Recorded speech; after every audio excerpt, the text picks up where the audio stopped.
أبو طالب وقد حضره الموت. شربة ماء أخوه العباس على رأسه يسقيه. أبو طالب يلتفت: من هذا؟ أين؟ أبو طالب يشير إلى الباب. العباس يتوجه إلى الباب ينظر ثم يعود. هو أبو جهل في رجال من أشراف قومه، ما أحسبهم إلا يمشون إليك في أمر محمد ابن أخيك، أدخلهم علي. العباس يدخلهم ويهمس لهم: رويدا ترفقوا به.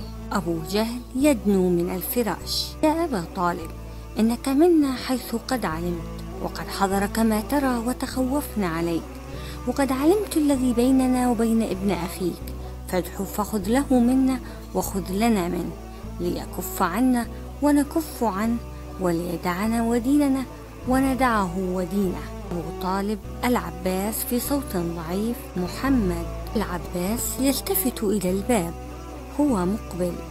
يدخل محمد. أبو طالب لمحمد: يا ابن أخي، هؤلاء أشراف قومك قد اجتمعوا لك ليعطوك وليأخذوا منك. نعم يا عم، كلمة واحدة تعطنيها تملكون بها العرب وتدين لكم بها العجم. نعم، وأبيك 10 كلمات: تقولون لا إله إلا الله وتخلعون ما تعبدون من دونه. صفق القوم بأيديهم استنكارا: أتريد يا محمد أن تجعل الآلهة إلها واحد؟ إن أمرك لعجب. أبو سفيان نافذ الصب يتهيأ للانصراف مع بعض القوم: والله ما هذا الرجل يعطيكم شيئا مما تريدون، فانطلقوا وامضوا على دين آبائكم.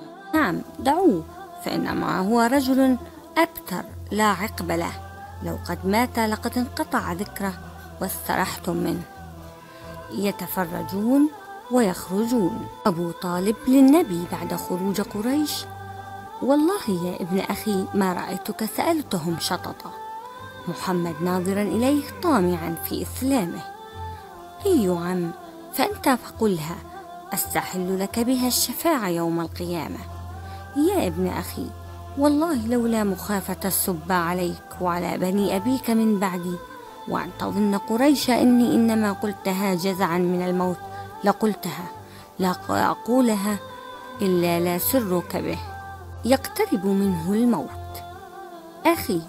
أبو طالب في صوت ضعيف جامد النظرات: من هذا؟ أين؟ أبو طالب يغمض عينيه ويحرك شفتيه.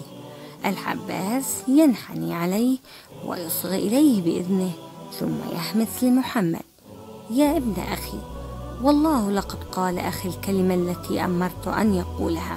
محمد بلا حراك: لم أسمع. بيت النبي في مكة. بلال يدخل باكيا: وحزناه وضيعتاه. ويحك يا بلال، ما بك؟ قاتلهم الله. ما يبكيك يا بلال؟ قاتلهم الله. من هم؟ أغروا أحد سفهائهم فاعترض رسول الله وحثى على رأسه التراب. التراب؟ نعم. قريش؟ نعم، قريش صنعت هذا. في دار النبي خديجة على فراش الموت، وإلى جوارها محمد وهو مطرق في حزن. محمد يسمع صوتا فيرفع رأسه فيرى جبريل. محمد لخديجة وهو ناظر إلى السماء: يا خديجة، هذا جبريل يقرئك السلام من ربك. خديجة في صوت ضعيف: لله السلام ومنه السلام وعلى جبريل السلام. محمد يتوب إلى نفسه ويلتفت إلى خديجة: أمرت أن أبشرك ببيت من قصب في الجنة، لا صخب فيه ولا نصب. هل في الجنة قصب؟ إنه قصب من لؤلؤ مجتبى، ما أشق الفراق. محمد مطرقا: سيكون اللقاء في الجنة إن شاء الله. خديجة في تنهد عميق: إن شاء الله. تكرهين ما أرى منك يا خديجة، وقد يجعل الله في الكره خيرا. خيرا إن شاء الله. أشعرت إن الله قد أعلمني أنه سيزوجني معك في الجنة مريم ابنة عمران وكلثوم أخت موسى وآسيا امرأة فرعون؟ الله أعلمك بهذا يا رسول الله. نعم. خديجة في صوت ضعيف: بالرفاء والبنين تلفظ الروح. محمد جزعا: يا خديجة يا خديجة. في بطحاء مكة وقد حميت الظهيرة، رجال ونساء من أتباع محمد يضربون ويعذبون ويعلو صياحهم. بلال يمر بامرأة ويسألها: لماذا يصنع بهم هذا؟ المرأة همسا: ليفتنوهم عن دينهم. قريش فعلت هذا اليوم؟ نعم، لقد عدت قريش على من اتبع النبي، فوثبت كل قبيلة على من فيها من أصحاب محمد المستضعفين، فجعلوا يحبسونهم ويدعبونهم بالضرب كما ترى، وبالجوع والعطش، وقد اشتد الحر. ويل لهم ويل لهم. أمية يرى بلالا: هذا أنت يا ابن الحبشية؟ عقبة وهو يسير إلى جانب أمية: إنه من أتباع محمد المخلصين. أمية لرجالا معه: اطرحوه على ظهره في هذه البطحاء.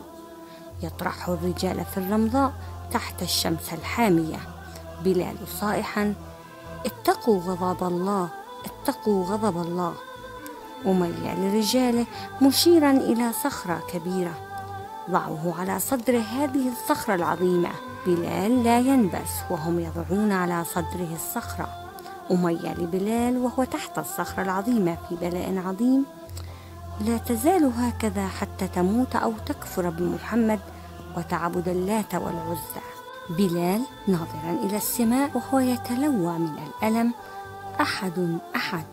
ورقة بن نوفل يمر ببلال ويهمس في إذنه: أحد أحد والله يا بلال. دع هذا العبد وشأنه يا ورقة. ورقة يقبل على أمية: احلف بالله لأن قتلتموه على هذا لأجعلن قبره كقبور الصالحين والشهداء. يأتي أبو بكر لأمية بن خلف: ألا تتق الله في هذا المسكين حتى متى؟ أنت الذي أفسدته فأنقذه مما ترى. أفعل، عندي غلام أسود أجلد من هو أقوى على دينك، أعطيكه به. قد قبلت، هو لك، رد علي بلال أعتقه. يطلقون له بلال فينصرف به. أحد المعذبين همسا: يا رسول الله، ألا نقاتلهم فندفع عن أنفسنا الأذى؟ لم أؤمر بالقتال، وهل نصبر طويلا على هذا البلاء؟ محمد همسا: لو خرجتم إلى أرض الحبشة فإن بها ملكا لا يظلم عنده أحد، وهي أرض صدق، حتى يجعل الله لكم فرجا مما أنتم فيه.